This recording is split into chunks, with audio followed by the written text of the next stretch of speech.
Pete, it's Hugo with Image Shoot Develop. Today I'm talking about buying / shooting peel apart film.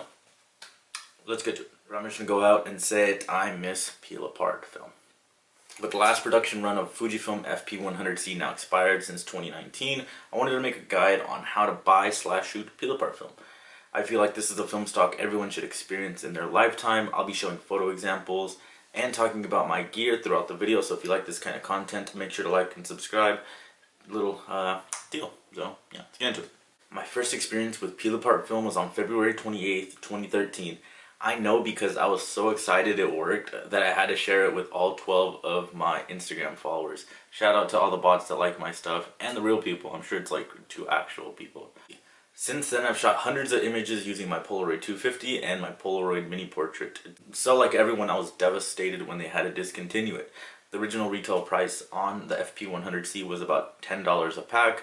I remember one time getting actually kind of upset because they charged me $15 a pack, but you live and learn. $15 a pack, I would gladly pay that every single day of the week now. So nowadays here in the United States, packs of film range from about $60 and up depending on the date and how it was stored. I'll talk about that in a bit.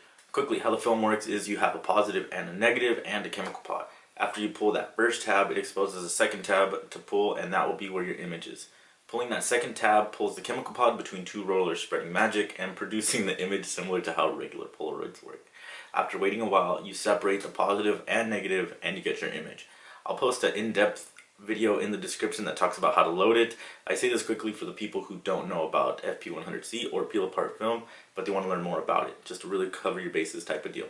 The charm of the film is the wide range of cameras you can use, and the image size, and the fact that it's instant.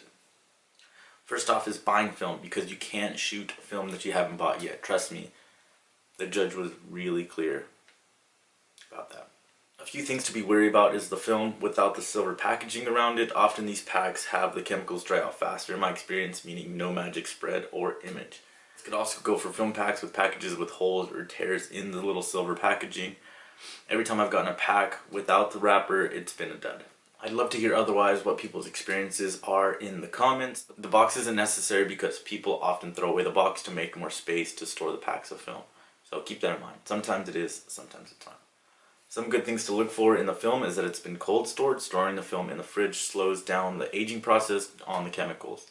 You won't get results like a perfectly new pack of film, but you'll have a much better shot of producing an image that's true to the original color palette. Another thing to look for is the date of the pack of film, when it expired. The closer to 2019, the better chance you have in getting a pack of film that'll work, getting true tones. I've shot a pack of Polaroid 669 from 1998 and I've gotten some really cool blue tones. I recently took a trip to Sacramento and I shot a pack of FP100C that expired in 2010 and it still holds up very well. I did compensate for the chemical aging and I'll get to that when I talk about shooting the film. Places I've seen reliable film to buy is on eBay. You want to search cold stored film or film that's from the same batch that has been tested. You also want to check out Brooklyn Film Camera. They always have a good variety of film. Link in my bio for their Instagram and their website. You can also take a gamble on eBay from a seller who doesn't know much about the film. Estate sale, find, / thrift store, pretty much just found it anywhere, side of the road type of deal.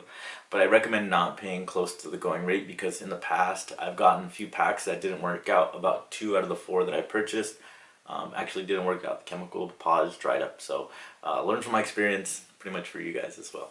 So be cautious if you take that route. You've got your pack of film and packs of film. You could be a little film baller. Now it's time to shoot. I recommend using a camera with manual settings like this Polaroid 600 SE or Polaroid mini portrait. The reason being is you have to compensate for the age of the film. My rule of thumb usually is for every 10 years you have to overexpose it by a stop. In the example of the Fujifilm FP100C from my recent trip, I metered for 50 ISO instead of the regular 100 ISO rating. Using a camera with automatic settings will work, but it won't give you the option to really open up the lens if the image needs more light.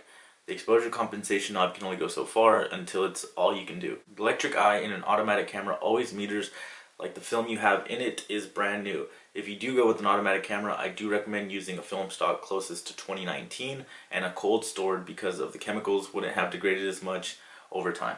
You can still tweak it a bit if needed. With the exposure compensation, every shot you take with it is constant tweaking until you get the image where you want. I know from the beginning of my packs, you start to the beginning and then you get better over time. It's kind of just how it goes. Yeah, so every once in a while I do get lucky and I have a pack of film that just works off the bat. This last one actually worked really good.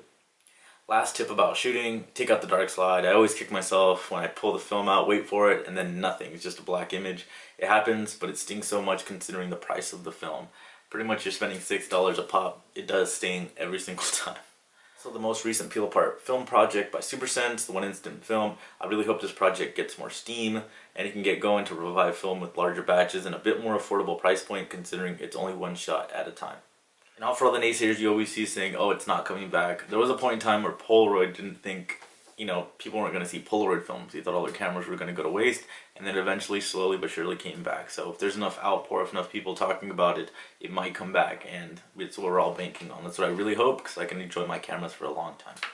I appreciate all the support from everyone throughout the platforms. People reach out and teach me some things. I try to teach them some things. It's very mutual. So yeah, you can reach out to my Instagram, AimShootDevelop, by the same name as the YouTube channel.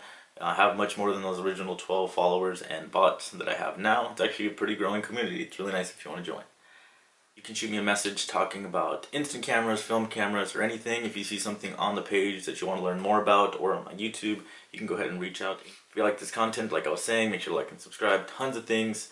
You can check the little subscribe deal down below. It's very straightforward. That's pretty much it. Keep shooting film. Take care. Peace.